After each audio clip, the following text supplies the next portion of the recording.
Okay, let's unpack this. Today, we're diving into a really specific and I think fascinating historical source. Right. We've got excerpts from William Boericke's Homeopathic Materia Medica, and we're looking specifically at the entry for Caltha Palustris. Cowslip. Exactly, cowslip. And just so you know, a Materia Medica, it's basically like a historical encyclopedia of substances detailing what people observed back then. Yeah, it's sort of catalog of effects within their medical thinking. Precisely. So our mission today is to pull out the key bits from this text for you, see how they characterize this plant, Caltha palustris. And what that tells us about, well, how they saw things back then. Okay, so the text starts off listing a surprising range of general symptoms linked to Caltha palustris. We're talking things like pain in the abdomen, vomiting, headaches, even a strange singing in ears. Singing in ears, that's quite descriptive. Isn't it?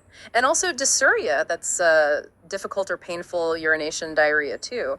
And it mentions generalized swelling, described as anasarca. You know, what immediately jumps out is how broad that is. Right. I mean, it's hitting so many different systems, digestion, neurological stuff like the ear singing, urinary, even overall fluid balance with the anasarca. Yeah, it seems quite holistic.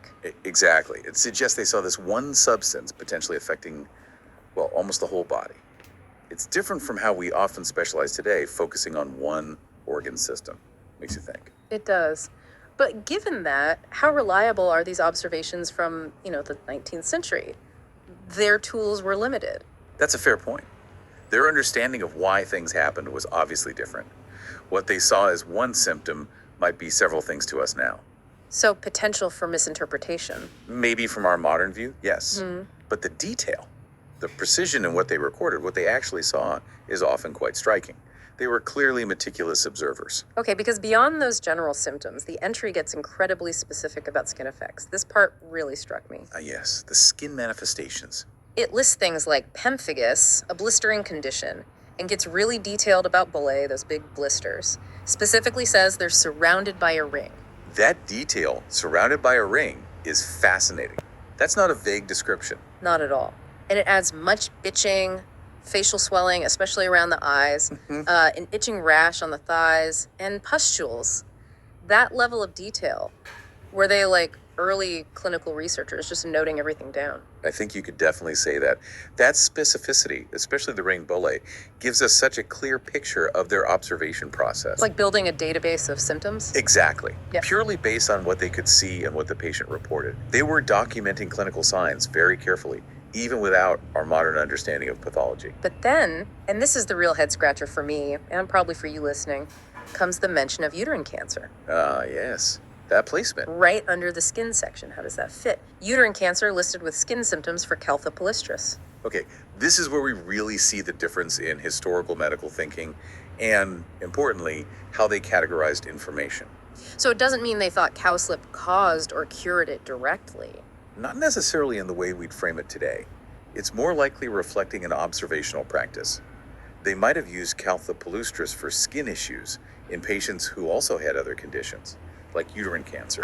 So it's listed as part of the overall picture they observed in people who took it or who presented with certain symptom clusters. Precisely. They grouped phenomena they observed together, even if the connection wasn't causative by our standards.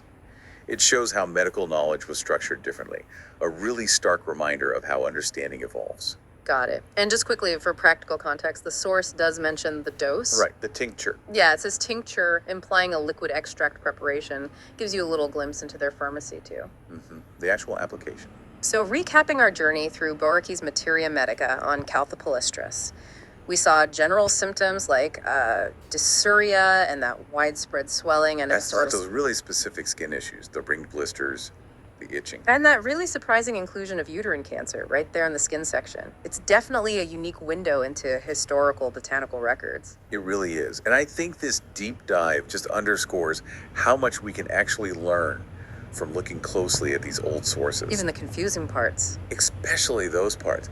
Even when the connections seem odd to us now, they show us different ways of thinking, different ways of organizing medical knowledge.